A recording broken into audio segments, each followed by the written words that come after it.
Hi, magandang araw po ulit sa inyong lahat ngayon for our second reading of the day. Napanood niyo na po ba yung first reading natin? Because napakaganda po ng napapansin ko po every Monday gumaganda po talaga yung ating reading, no? Yung araw, no? Yung energy, I mean. Siguro dahil na-miss ko din po kayong bigyan ng reading yesterday kasi nga po gusto ko mapanood muna nyo yung aking second reading of the day nung Saturday, kaya hindi ko muna siya pinatungan, but sige, ngayon po ako ay magbibigay ulit ng second reading of the day. I hope napanood nyo na po yung first reading kanina kasi yung pilit kanyang tinatanggal sa isipan niya pero pilit kang bumabalik, no? Again, napakalakas po ng energy ng reading na yon. So I hope you guys napanood nyo na po yung reading na iyon bago po kayo mag-skip dito sa reading na atin na ngayon. Okay? So second reading for the day. Ano kaya po ang makikita natin sa second reading for today ngayon? Ngayong araw na to ng Lunes. Okay, pili po tayo ng 10.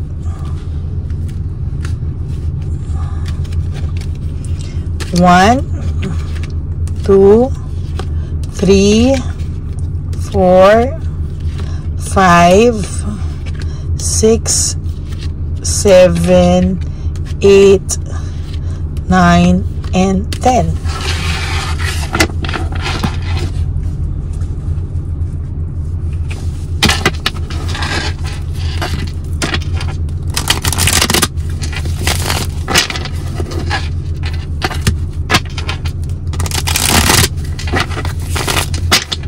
Pili po tayo dito ng 10.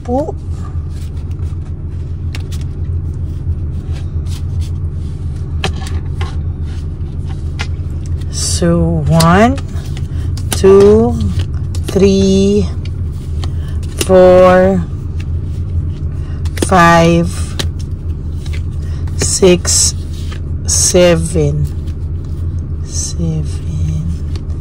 8, 9, and 10.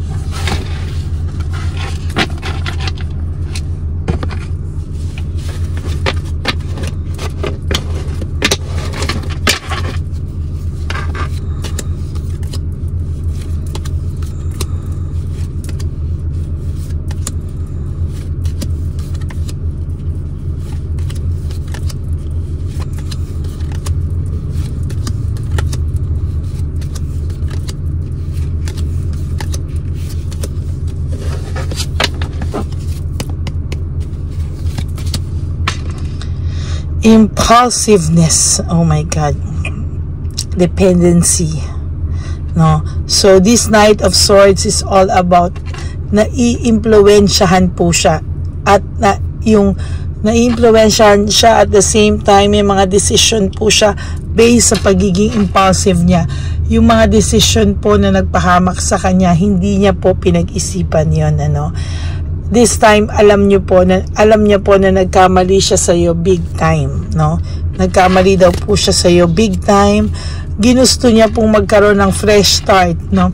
Ginusto niya pong magkaroon ng bagong simula na wala ka.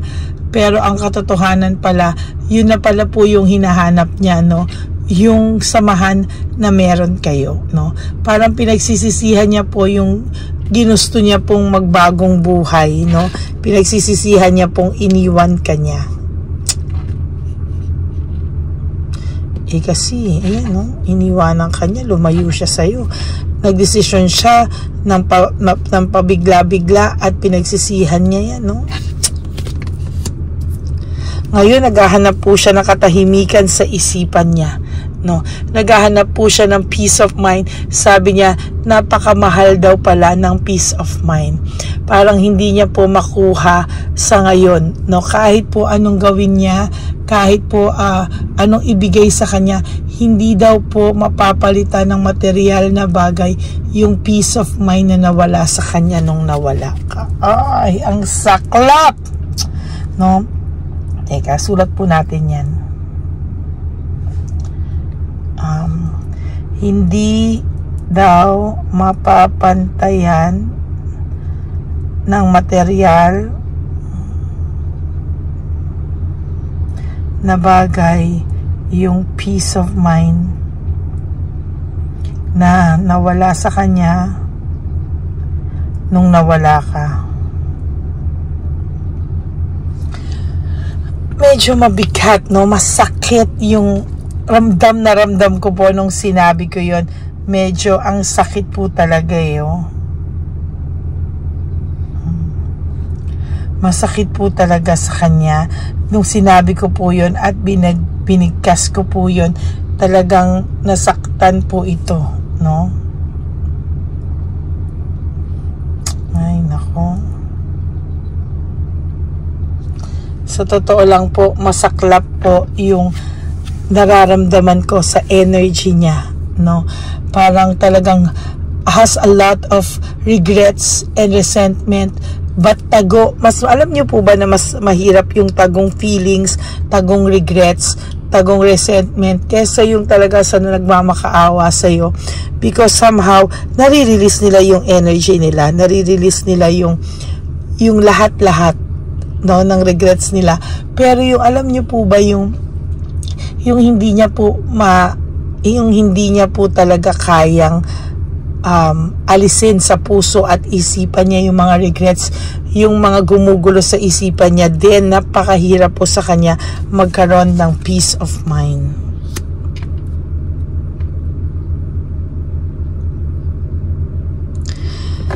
Meron po akong nakikita dito na meron silang problema ngayon about money issues, no? Parang hindi niya na alam kung magiging masaya pa ba siya sa mga susunod na araw, no? Kasi parang punong-puno po siya ng hatred, hindi lang po sa sitwasyon nyo, kundi pati rin sa sarili niya, no? Hindi niya po kasi maamin, hindi niya po talaga magawang humingi ng tawad at mag-sorry sa'yo. Inaantay ka pa po niya na gumawa ng move para makapag-usap kayo. Pero sinasabi ko po sa'yo, huwag ka pong gagawa ng move, ha? Hindi po talaga, ayan, no? Naging impulsive po siya. Pero sinasabi ko po sa'yo, huwag ka pong gagawa ng isang bagay na na magkakaroon kayo ng communication. Dapat po siya po ang makarealize nun at gumawa ng way para kayo ay magkausap. Hindi po dapat siya. There's lack of commitment. Dinadivert niya lang po, kahit po sinasabi sa'yo, kahit po may bagong relationship ito, may relationship ito kay Chabilitang Palaka, pero there's lack of commitment. Dinivert niya lang po yung attention niya sa babaeng ito dahil marami po siyang unresolved issues sa relationship niyo and sa sarili niya.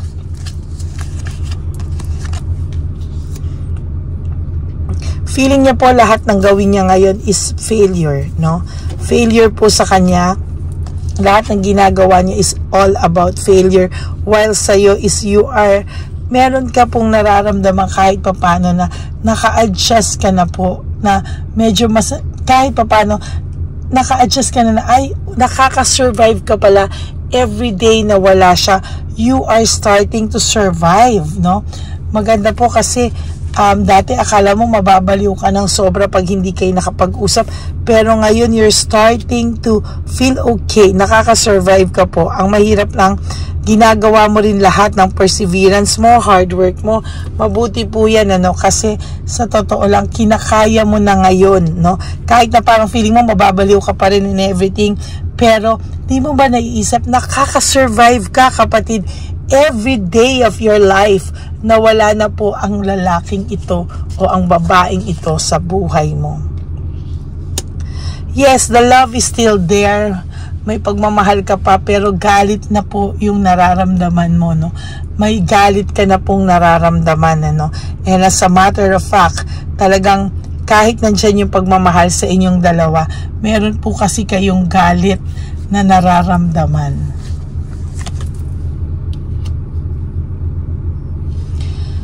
May disaster akong nakikita dito, no? Disaster, broken pride, no, the tower. Sobrang ito ang pinaka hindi maganda for me sa tarot cards, no, yung the tower, kasi this is a disaster, no.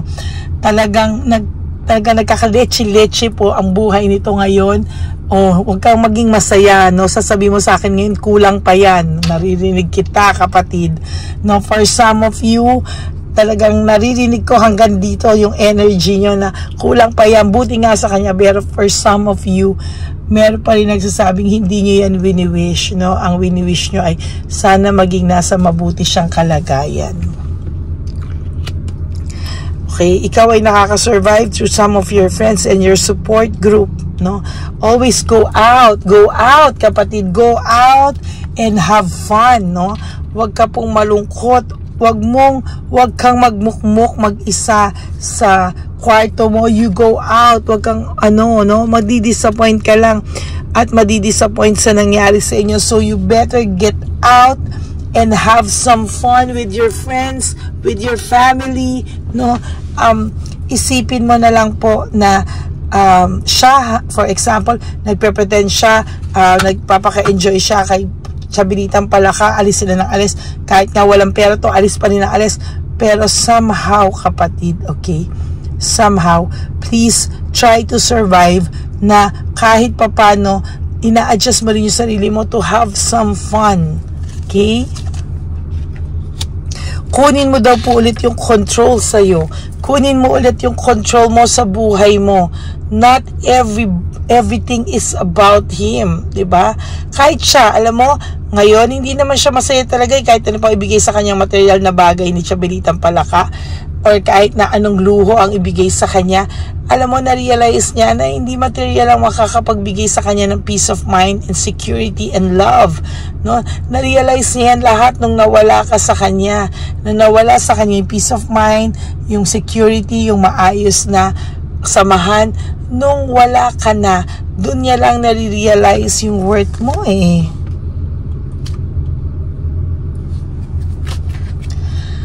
Lack of resources, talagang meron akong nararamdaman dito na may problema talaga sila sa pera.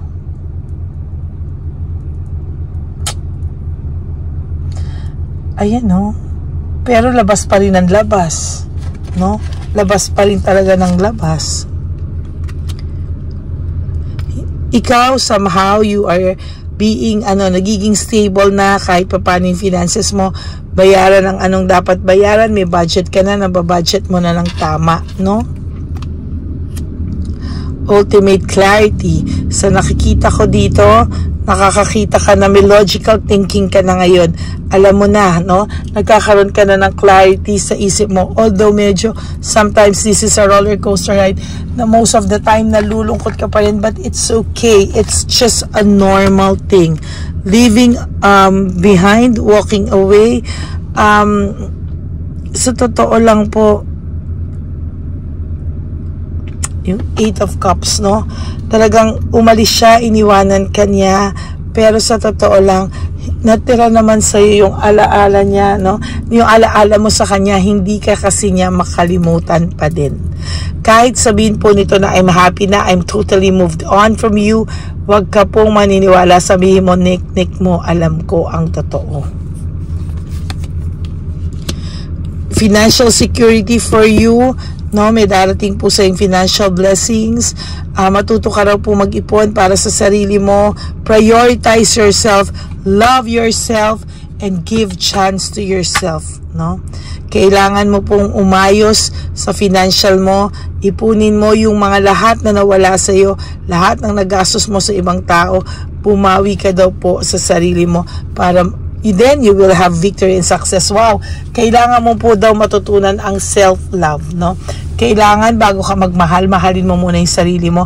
Ipakita mo sa magmamahal sa'yo kung anong klase ang pagmamahal mo sa sarili mo para yun din daw po ang ibibigay sa'yo. Huwag ka pong mag-settle sa less kasi yan din po ang ibabalik sa'yo. Okay? That is your second reading for the day today. I will try to give you 3 readings for today. Pambawi ko po sa kahapon. Pero ito talagang makikita ko na hindi talaga na-realize niya na hindi mapapantayan ng kahit anong material na bagay yung pinagsamahan niyo, no? Hindi niya makukuha yung peace of mind na nawala sa kanya nung nawala ka sa kanya. Okay? So that is your second reading for the day.